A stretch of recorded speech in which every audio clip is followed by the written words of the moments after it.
उत्तराखंड के हल्द्वानी में हुए बनफूल क्षेत्र में अवैध मदरसा और मस्जिद हटाने के विवाद के बाद अब पुलिस एक्शन में आ गई। उपद्रवियों ने जो हिंसा की थी उसके बाद अब शहर में कर्फ्यू धीरे धीरे हटाया जा रहा है।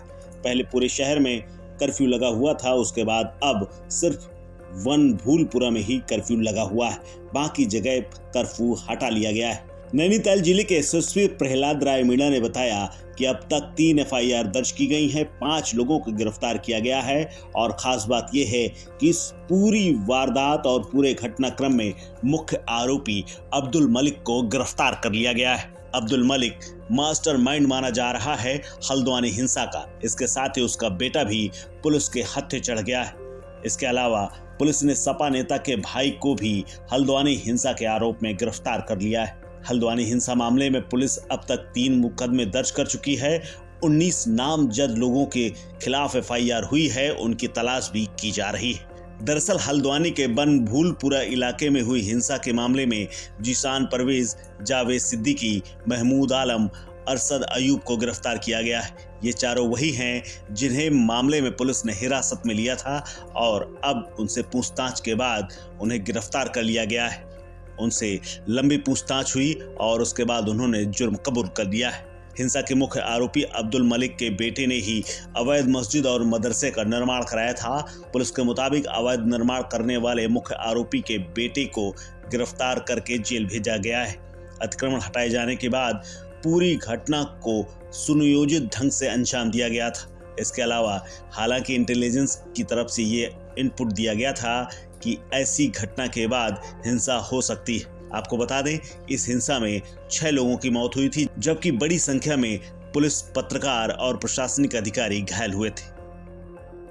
में जो घटना हुई है उसमें पुलिस की तरफ से 3 एफआईआर पंजीकृत हुई है और ये 3 एफआईआर जो है उनमें हम लोगों ने इन्वेस्टिगेशन शुरू की और जो तथ्य आए हैं सीसीटीवी एनालिसिस हम लोगों ने किया है और जो बाकी एविडेंस है उसके आधार पर अभी 5 लोगों की गिरफ्तारी हुई है।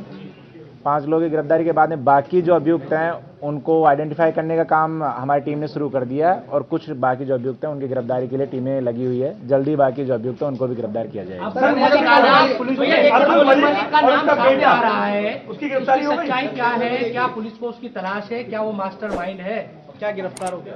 देखिए, अब्दुल मलिक जो है उसकी पुलिस तलाश कर रही है, वो भी हमारे केस में नामजद अभियुक्त है और चूंकि ये जो अवैध निर्माण का कार्य था ये अब्दुल मलिक के द्वारा ही किया गया था, तो अवैध निर्माण का जो ध्वस्तीकरण की जो कार्रवाई थी उसका सबसे ज़्यादा विरोध उसी के द्वारा किया गया था।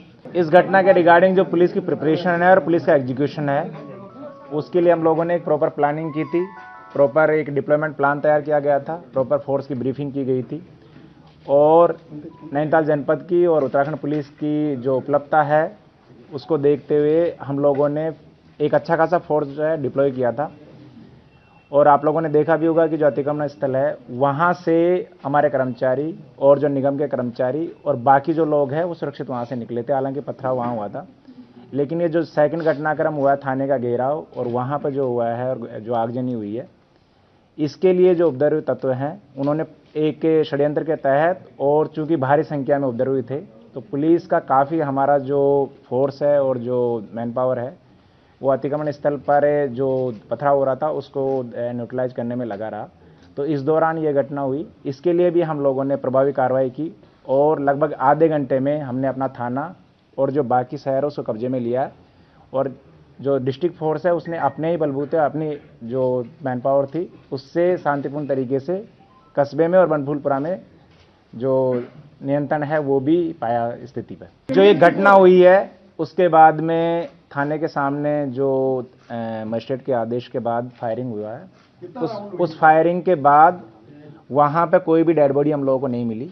हमने सर्च किया वहाँ पे, लेकिन बाद में अगले दिन जो हमारा हॉस्पिटल है उसमें अलग अलग लोगों के द्वारा 4 बॉडीज वहाँ पे पहुँचाई गई है। अब ये पीएम रिपोर्ट के बाद में और जो फोरेंसिक एनालिसिस जब उनके बॉडीज पे जो है उसके बाद में पता लग पाएगा कि किसकी मौत किस वेपन से किस तरीके से हुई है। एसएसपी के मुताबिक मुख्य अभियुक्त अब्दुल मलिक की गिरफ्तारी कर ली गई है। उसका बेटा ही मुख्य करता धरता था। अवैध अतिक्रमण हटाने के दौरान सबसे ज्यादा विरोध इन्हीं लोगों ने किया था। हमारे पास जो वायरल वीडियो, सीसीटीवी फुटेज और जितनी भी रिकॉर्डिंग हुई है उसमें इस बात के पुख्ता साक्ष्य मिले हैं। इसी आधार पर हम लोगों ने लोगों को चिन्हित किया, एविडेंस जुटाए और गिरफ्तारियां भी की। अभी कुछ लोग फरार हैं जिनकी गिरफ्तारी की जानी बाकी है। वहीं एसएसपी ने बताया कि मौके पर अभी भी पैरामिलिट्री की 10 कंपनियां तैनात हैं। पीएसी की 5 कंपनियां सुरक्षा व्यवस्था संभाल रही हैं।